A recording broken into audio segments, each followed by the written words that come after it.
सुप्रभात बच्चों। आज हम भाषा बिंदु के अंतर्गत प्रेरणार्थक क्रिया इस भाग को पढ़ेंगे। प्रेरणार्थक क्रिया जानने के पहले थोड़ा क्रिया क्या होता है ये हम आपको फिर से याद दिला देते हैं।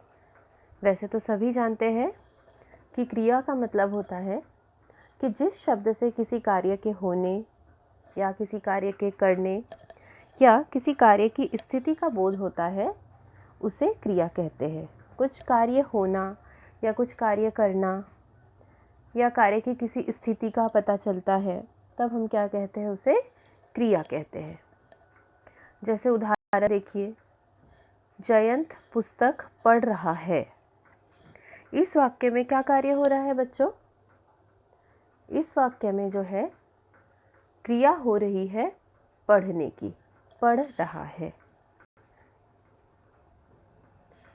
अब दूसरा वाक्य देखिए, हवा चल रही है। यहाँ कौन सा कार्य हो रहा है? हवा के चलने का कार्य हो रहा है।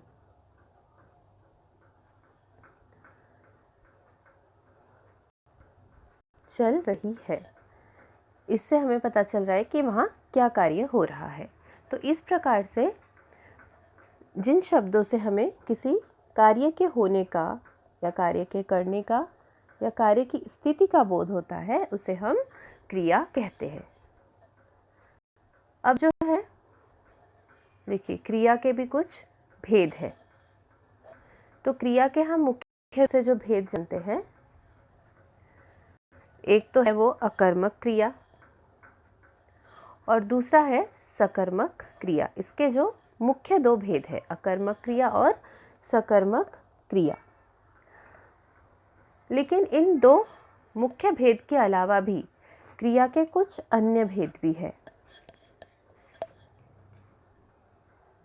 तो क्रिया के अन्य भेदों में आज हमें केवल प्रेरणार्थक क्रिया इसके बारे में ही जानना है कि प्रेरणार्थक क्रिया मतलब क्या। तो इसकी परिभाषा हम देख लेते हैं, क्योंकि कुछ भी जो हमें जानना है अगर हम उसकी परिभाषा देखते हैं तो वो हमारे सामने जो है मुद्दा साफ हो जाता है कि उसका मतलब क्या होता है। तो देखिए उसकी परिभाषा, ऐसी क्रियाएं जिनमें कर्ता स्वयं कार्य नहीं करता, ठीक है, बल्कि किसी अन्य को कार्य करने के लिए प्रेरित करता है, उसे प्रेरणार्थक क्रिया कहते हैं।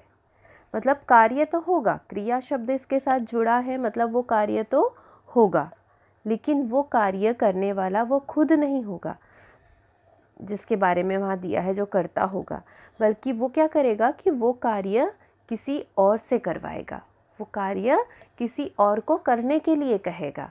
तो इस प्रकार से अगर हमें वाक्य में दिखता है कि कर्ता खुद किसी कार्य को ना करते हुए किसी दूसरे से वो कार्य करवा रहा है, तब वो होता है प्रेरणार्थक क्रिया।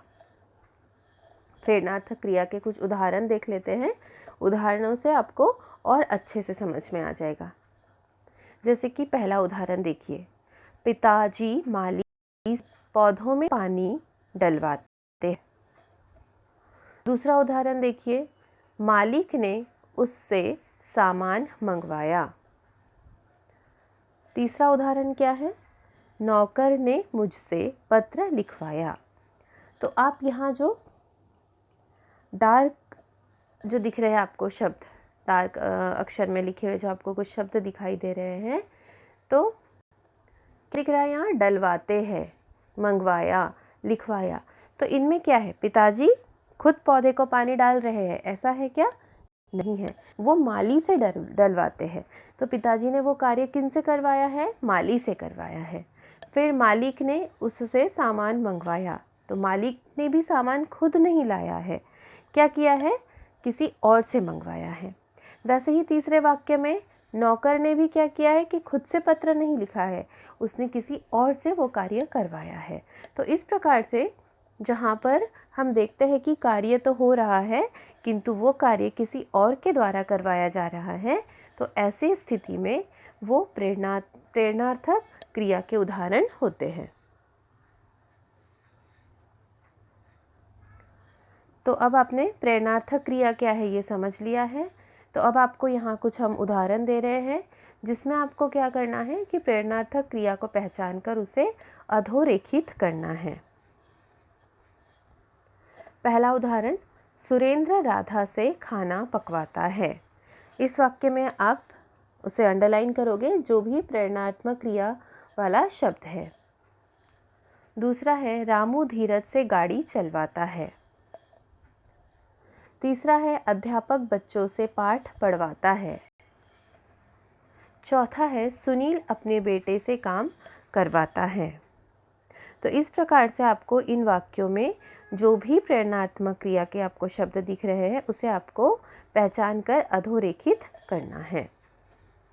तो इस तरह से बच्चों ये है हमारा प्रेरणार्थक क्रिया और उसके कुछ उदाहरण, और आपको कुछ समझने के लिए कृति भी मैंने दी है जिसे आपको पूर्ण करनी है।